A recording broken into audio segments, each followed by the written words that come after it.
नमस्कार, हमारे छत्तीसगढ़ बुलेटिन में आपका बहुत बहुत स्वागत है। मैं हूं आपके साथ दीपिका ओझा। चलिए शुरुआत करते हैं खबरों की। भारतीय किसान कांग्रेस उपाध्यक्ष विनय शुक्ला ने बीजेपी की मानसिकता पर प्रहार किया। उन्होंने कहा कि पहले विष्णुदेव साय को विश्व आदिवासी दिवस पर निकाला और नंद कुमार साय खुद निकल आए, वहीं अब उनकी ननकी राम कंवर को देश के गृह मंत्री से मिलने नहीं दिया, जो कि बीजेपी की मानसिकता को दर्शाता है। घटना बताता हूं। भारतीय जनता पार्टी जो हमारे प्रदेश में बेवजह दूसरे पार्टियों को ताक झाक करते हुए उनकी कमियां गिनाते रहते हैं, आज उनके ही पार्टी के एक वरिष्ठ हमारे भूतपूर्व गृह मंत्री आदरणीय ननकीराम कंवर जी को, जो कि आदिवासी समूह से आते हैं, उनको बेइज्जती करने का काम उन्होंने किया। कल माननीय गृह मंत्री हमारे देश के रायपुर में मीटिंग ले रहे थे। वहां पर ननकीराम कंवर जी को बाहर से ही भगा दिया गया। वहीं प्रदेश कांग्रेस कमेटी के पूर्व अध्यक्ष मोहन मरकाम मंत्री बनने के बाद पहली बार बिलासपुर पहुंचे। इस दौरान उनका जोरदार स्वागत किया गया। इस दौरान बड़ी संख्या में जिले से कांग्रेस कार्यकर्ता शामिल हुए। स्वागत के लिए शहर अध्यक्ष विजय पांडे, जिला अध्यक्ष विजय केसवानी और विधायक शैलेश पांडे, महापौर रामचरण यादव समेत तमाम लोग मौजूद रहे। कार्यक्रम को संबोधित करते हुए मोहन मरकाम ने कहा कि उम्मीद है कि आगामी चुनाव में बिलासपुर जिले और शहर का भरपूर सहयोग मिला। मोहन मरकाम ने कहा कि छत्तीसगढ़ की भूपेश सरकार बड़ी उपलब्धि और किए गए वादों को पूरा कर रही है। ये कार्यकर्ताओं की जिम्मेदारी है कि भूपेश सरकार की रीति नीति, योजनाओं और उपलब्धियों को जनता तक पहुंचाए।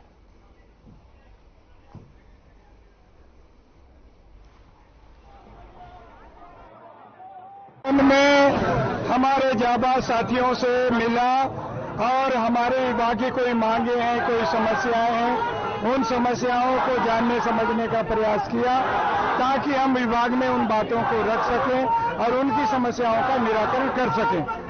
चुनाव काफी नजदीक आ गया है, इस बार कैसी आप लोगों की तैयारी? देखिए, बिलासपुर संभाग की हम सभी सीटें जीतने का हमने लक्ष्य रखा है, टारगेट रखा है। हमें उम्मीद है हमारे जाबाज साथियों के दम पे हम अगला चुनाव बिलासपुर संभाग के हम ज्यादा से ज्यादा सीटें जीतेंगे और 75 प्लस का जो टारगेट हमने तय किया है वो टारगेट पूरा करेंगे।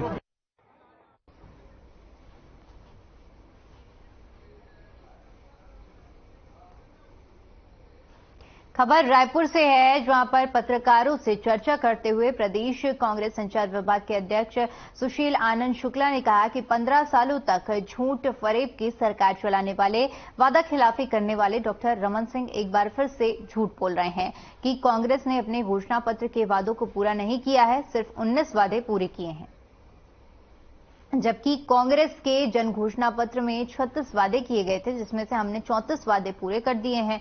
रमन सिंह को अपने घोषणा पत्र के प्रति, जिसमें हमारे वादे का पूरा हिसाब है, और बीजेपी के संकल्प पत्र, जो कि उन्होंने 2003 और 2008 और 2013 में जनता से वादा किया था, दोनों को भेज दिया है, जिसको वो पढ़ लें और शायद उन्हें अपने आप को आईना देखने में शर्म आएगी तब, जिससे प्रदेश ने उन 15 सालों तक सिर आंखों पर बैठाया, उसके साथ उन्होंने धोखा किया।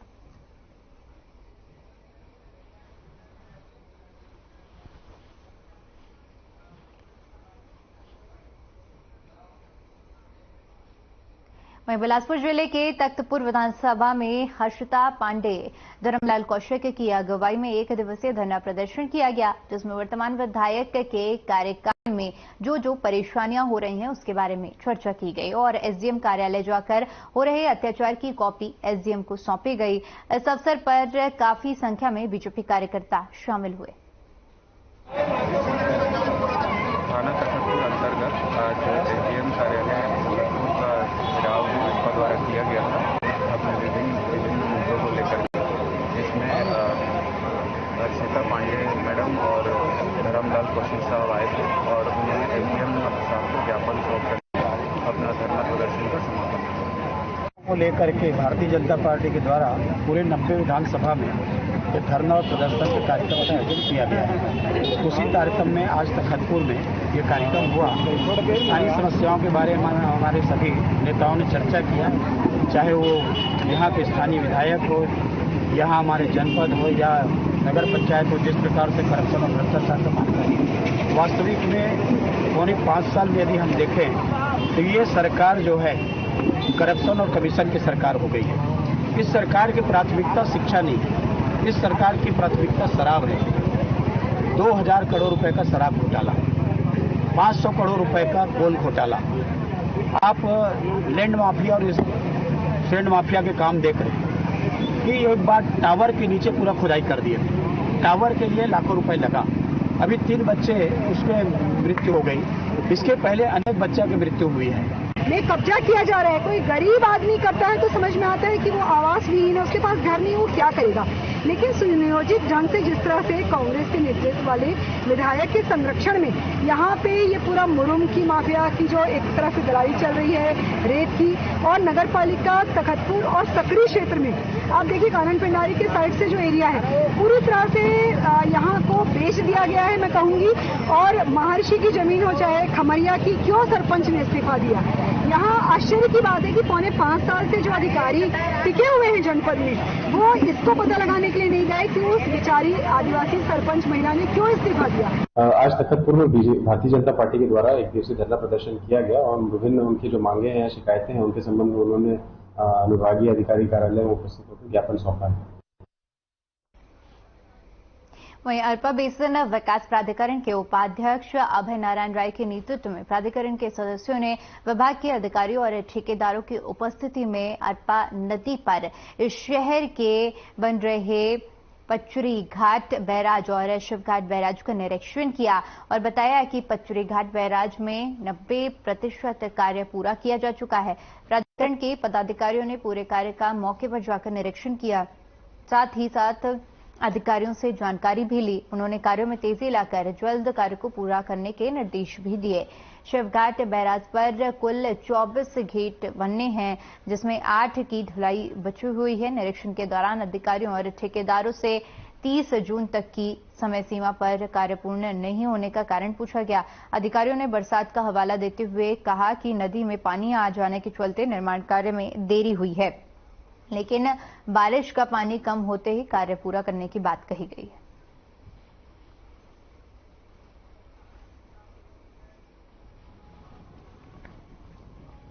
अरपा नदी सदा नीरा रहे, इसको लेकर सरकार बनते ही हमारे मुख्यमंत्री भूपेश बघेल ने अरपा पे 2 बैराज बनाने का काम, नदी के तट संवर्धन का कार्य और दोनों तरफ 2-2 किलोमीटर की 4 लेन सड़क बनाने का काम प्रारंभ किया। कोरोना के कारण और भी किसी गतिविधियों के कारण धीरे धीरे विलम्ब होता चला गया। ये काम 30 जून को पूरा हो जाना था, जिसको लेकर लगातार 13 मई को भूपेश बघेल जी ने अरपा विकास प्राधिकरण की बैठक ली थी। सारे अधिकारी उपस्थित थे।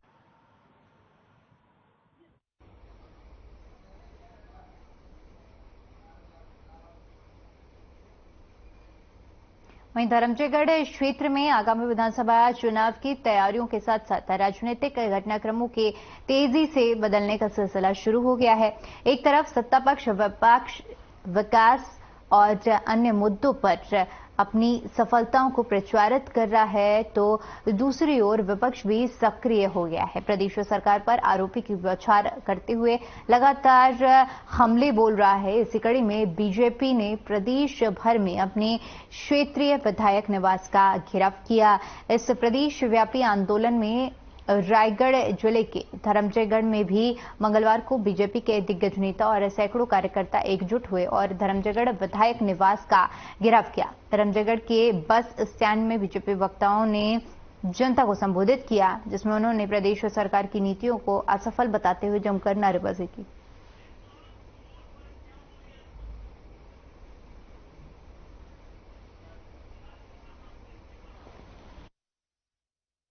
हमारा जो ये महान देश है भारत, यहाँ हाथी देहो की जो परंपरा है, हम लोग उसी परंपरा का निर्वहन करते हैं। और कांग्रेस पार्टी एक राजनीतिक संगठन नहीं है, अपने आप में एक विचारधारा है। और देश को आज़ाद कराने में जिस पार्टी की भूमिका रही हो, तो एक है पार्टी का जो नीति है, एक पार्टी का जो नेचर है, वो हमेशा से एक आपसी सद्भाव वाला नेचर रहा है।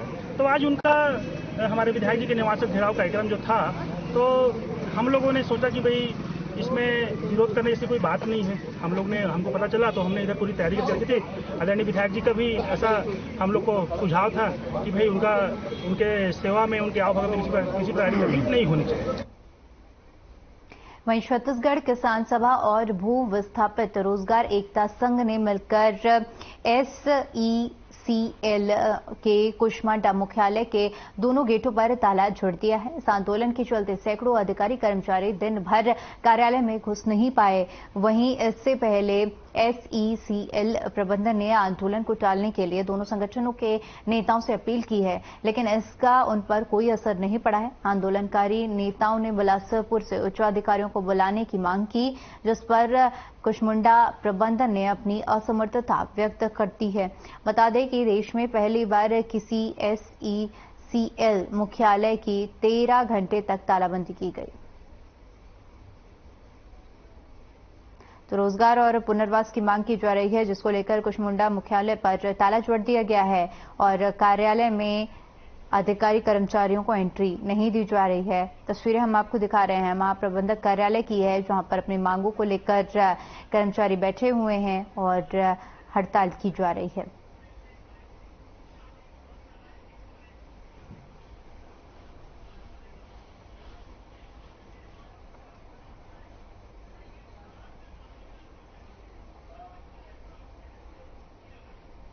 पूरे देश में इन दिनों टमाटर की कीमतों में आई उछाल को लेकर लोगों के किचन का बजट बिगड़ गया है। कई लोग तो बिना टमाटर के ही सब्जी का स्वाद चखने को मजबूर हैं, लेकिन छत्तीसगढ़ के बस्तर में इन दिनों एक ऐसी शाकाहारी सब्जी लोगों की पसंद बनी हुई है, जिसकी कीमत 3000 रुपए से भी ज्यादा है। आलम यह है कि यहाँ के लोग इसे मुंह मांगी कीमतों में खरीदने को तैयार हैं। दरअसल इसे बस्तर का बोड़ा कहा जाता है। बोड़ा की सब्जी काफी लजीज और स्वादिष्ट होने के साथ सेहत के लिए भी काफी ज्यादा फायदेमंद होती है। जानकारी के मुताबिक बोड़ा सब्जी जो कि साल की पहली बारिश में निकलता है, जिसे ग्रामीण जंगलों से निकालकर लाते हैं।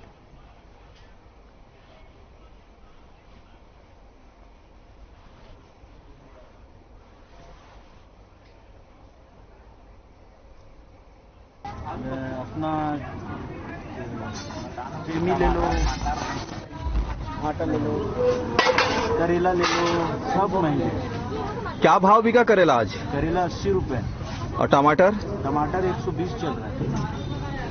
मैं सिर्फ एक कॉल लिया। अच्छा, उतना से हो जाएगा आपका? चलाएंगे आधा टुकड़ा। साल के झाड़ में, जंगल में। अच्छा, अभी आज किस भाव में बेच रहे हो आप? अच्छा, 100 रुपये पाव। 400 रुपये किलो? 400 रुपये किलो। इससे पहले इसका क्या भाव था? 3000 रुपये किलो। इस सब्जी का कितना था किलो? 3000 रुपये किलो। तो 3000 में लोग ले लेते हैं? हाँ, ले लेते हैं। तो जहां एक तरफ सब्जियों के दाम लगातार बढ़ते जा रहे हैं और ऐसे में कुंटा गांव की तस्वीरें हम आपको दिखा रहे हैं, जहां पर ये अलग किस्म की सब्जी है जो कि बस्तर के सब्जी मंडियों में 3000 रुपए प्रति किलो तक जिसकी कीमत आंकी गई है और लोग इस सब्जी को खरीद भी रहे हैं। कहा जाता है कि साल की पहली बारिश में ये निकलती है और उसके बाद लोग इसको खरीदते हैं, क्योंकि ये खाने में काफी ज्यादा स्वादिष्ट होती है।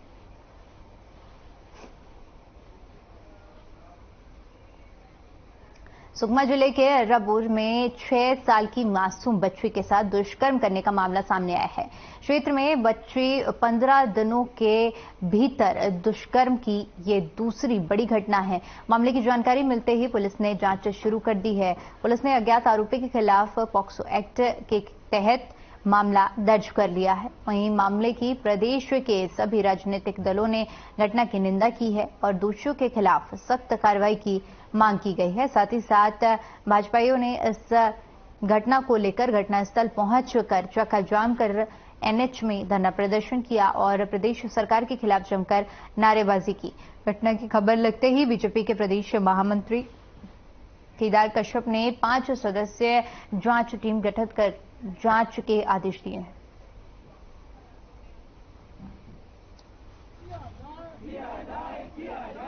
ये छात्रावास है, बच्चियां यहाँ 500 की स्ट्रेंथ है, 440 बच्चे बताए जा रहे।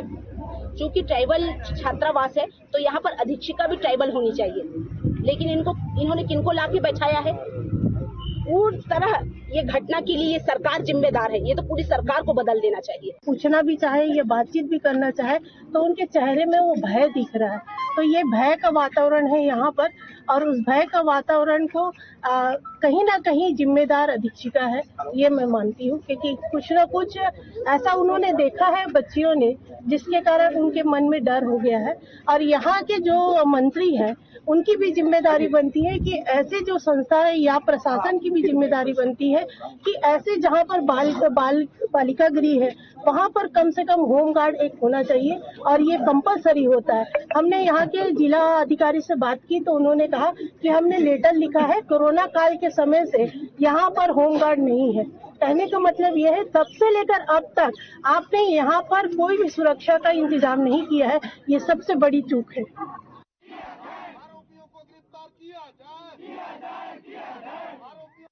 को न्याय देना होगा।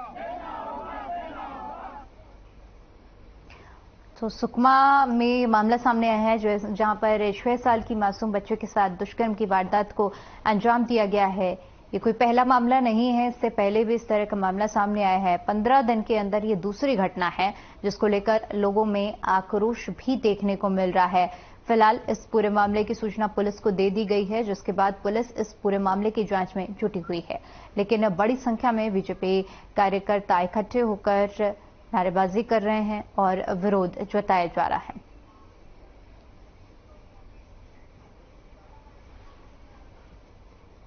जिस तरह से 15 दिनों के अंदर ये दूसरी घटना सामने आई है, ऐसे में लोग आक्रोशित हो उठे हैं और बताया जा रहा है कि किसी भी तरह की सुरक्षा मुहैया नहीं कराई जाती है, होमगार्ड की तैनाती भी नहीं है, जिस वजह से इस तरह की घटनाएं हो रही हैं।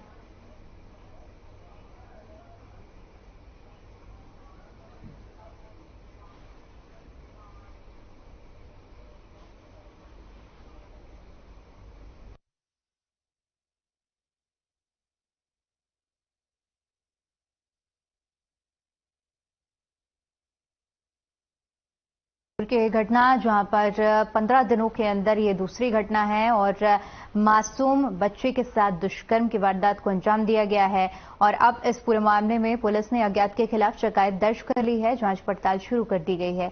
लेकिन लोगों में आक्रोश देखने को मिल रहा है और नारेबाजी भी की जा रही है। कहने का तात्पर्य उनका ये है कि किसी भी तरह की सुरक्षा या होमगार्ड की जो तैनाती है कोरोना के समय से ही हटा दी गई थी, जिस वजह से महिलाएं और बच्चियां असुरक्षित हैं।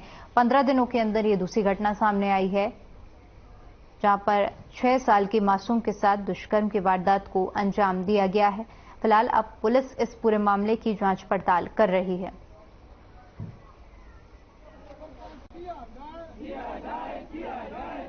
ये छात्रावास है, बच्चियां यहाँ 500 की स्ट्रेंथ है, 440 बच्चे बताए जा रहे।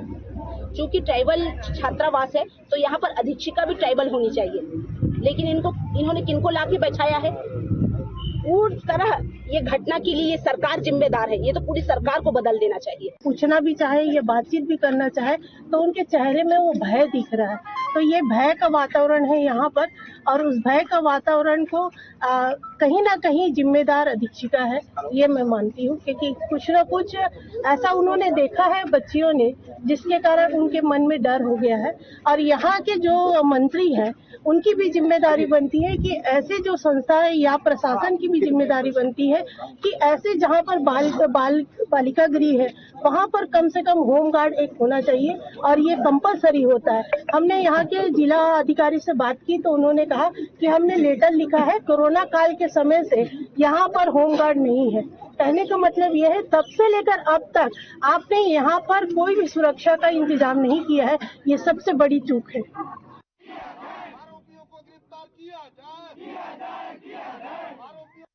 को न्याय देना होगा।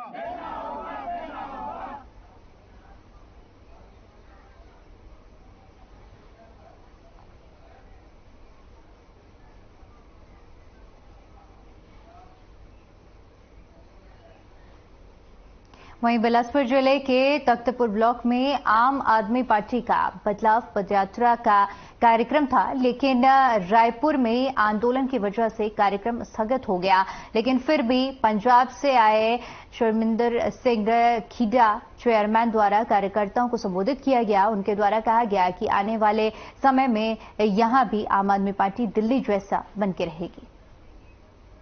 ये अपना जो हर खबर चैनल, इसके जरिए जो मैं आपको विश्वास जताता हूं कि आम आदमी पार्टी ने आज छत्तीसगढ़ में, चाहे वो कांग्रेस हो, जो भूपेश बघेल जी मुख्यमंत्री हैं, चाहे वो भाजपा हो, चाहे कोई और भी पार्टी हो, सबको दिखा दिया है कि जो आने वाला कल है छत्तीसगढ़ के लिए वो आम आदमी पार्टी का है। और हर एक आदमी, चाहे वो लोअर मिडिल क्लास और कोई भी वर्ग हो, चाहे मजदूर वर्ग हो, किसान वर्ग हो, व्यापारी वर्ग हो, सबने ये निष्ठा कर लिया कि आने वाले नवंबर में जो विधानसभा का इलेक्शन है छत्तीसगढ़ में, उसमें आम आदमी पार्टी की सरकार बनाना निश्चित है। और जो भी उम्मीदवार पार्टी का आएगा किसी भी विधानसभा, चाहे वो तख्तपुर हो, चाहे वो लोरमी हो, चाहे वो मंगेली हो, चाहे वो कोटा हो, चाहे वो बिलासपुर हो, कोई भी हो, सब में जाने का मौका मिलता है। और लोगों का बहुत बढ़िया रुझान है, वो बहुत देख रहे हैं कि अगर नरेंद्र मोदी को, भाजपा का जो अहंकार है नरेंद्र मोदी का और अमित शाह का, वो उसको सिर्फ एक ही आदमी उसको नष्ट कर सकता है, वो है श्री अरविंद केजरीवाल जी, जो कि आम आदमी पार्टी के सुप्रीमो है। और मैं धन्यवाद करता हूं छत्तीसगढ़ निवासियों का, जिन्होंने इतने थोड़े समय में आम आदमी पार्टी को इतना प्यार दिया। और मैं आपका धन्यवाद भी करता हूं, आपके मीडिया चैनल का भी, और आपके जरिए एक मैसेज भी देना चाहता हूं, निवेदन भी करना चाहता हूं छत्तीसगढ़ निवासियों का कि आप एक बार मौका दीजिए। 3, 4, 5 महीने बाकी हैं और 5 साल फिर आम आदमी पार्टी का की भी काम देखना। आप सिर्फ 5 महीने हमें दें। आप 5 महीने पे ये समझिए कि आप सभी अरविंद केजरीवाल हैं, आप सभी आम आदमी पार्टी के सदस्य हैं, और बाद में 5 साल काम देखिए छत्तीसगढ़ का, उनका भी वैसा ही रूप होगा जैसे दिल्ली को नया रूप दिया है, पंजाब को रंगला पंजाब बनाने की कोशिश की है सरदार भगवंत सिंह मान ने, ऐसे ही छत्तीसगढ़ को भी हम बढ़िया छत्तीसगढ़ बनाएंगे, रंगला छत्तीसगढ़ बनाएंगे। आप सबका मैं धन्यवाद करता हूं, पत्रकार साथियों को आपने अपना समय दिया, और दोबारा फिर छत्तीसगढ़ निवासियों को जो इतना प्यार सत्कार दे रहे हैं उनका मैं तहे दिल से धन्यवाद करता हूं। नमस्कार। वहीं आम आदमी पार्टी पूरे छत्तीसगढ़ में बदलाव यात्रा कर रही है। प्रत्येक विधानसभा क्षेत्र में पदयात्रा की जा रही है। छत्तीसगढ़ प्रभारी गैरी बेरिंग भी सभी चुनाव क्षेत्र में पदयात्रा कर रहे हैं।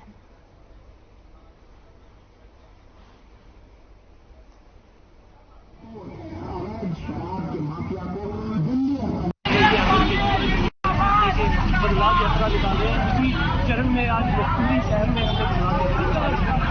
सैकड़ों साथियों ने इसमें भाग लिया और मन को बड़ा उल्लास मिला, जिस तरीके से लोग दुकानों से बाहर निकल के हाथ हिला के मुस्कुरा के हमें साथ दे रहे थे। और जिस तरीके से रिस्पॉन्स हमें पूरे छत्तीसगढ़ में और खास करके मसूरी में जिस तरीके से रिस्पॉन्स मिल रहा है, हमें पूरा यकीन है कि आने वाले चुनाव में इस बार आम आदमी पार्टी बड़े बहुमत के साथ आम आदमी पार्टी पूरी 90 की 90 सीटों पर झाड़ू के सिंबल पे चुनाव कर रही है। देखिए, हम जो हमारे मूलभूत मुद्दे हैं, देश के 75 साल आजाद होने के बाद हमारे बच्चों को सरकारी स्कूलों में अच्छी एजुकेशन की व्यवस्था नहीं कर पाई है भाजपा और कांग्रेस की सरकारें। अभी भी सरकारी अस्पतालों में इलाज का बुरा हाल है। एक परिवार से अगर कोई गंभीर कोई बीमारी आ जाए तो परिवार की 3 पीढ़ियों का बजट मिल जाता है। और इसके बिना जो हमारी मूलभूत जरूरतें हैं जैसे बिजली, पानी, सड़क और यातायात, इन सभी मुद्दों को लेकर आम आदमी पार्टी पूरे देश में बदलाव की राजनीति लेके जा रही है। उसके साथ ही हमारा जो सबसे मेन एजेंडा है, हम करप्शन खत्म कर रहे हैं। हम पूरा सीना तान के ये बात कह सकते हैं कि जिन 2 प्रदेशों में आम आदमी पार्टी की सरकार बनी है, दिल्ली और पंजाब, दोनों में करप्शन के हमने बड़े जोरदार तरीके से लगाम लगाई है। और दोनों सूबों में जो है माफिया जो है वो पूर्ण तरीके से हमने खत्म किया है। छत्तीसगढ़ जो माफिया राज में जी रहा है, अलग अलग माफिया, चाहे खनन माफिया हो, रेत माफिया हो, भू माफिया हो, शराब माफिया हो, हर तरीके के माफियाओं से त्रस्त है। आम लोगों को अभी भी मूलभूत सुविधाएं नहीं मिल पा रही है। तो आम आदमी पार्टी का मेन एजेंडा यही होगा कि माफिया को खत्म किया जाएगा, करप्शन को खत्म किया जाएगा और जो फैसिलिटीज बड़े बड़े राजनेता ले रहे हैं वो सारी फैसिलिटीज आम लोगों को दी जाएगी। चलिए फिलहाल के लिए इस बुलेटिन में इतना ही। बाकी तमाम बड़ी खबरों के लिए बने रहिए हमारे साथ। नमस्कार।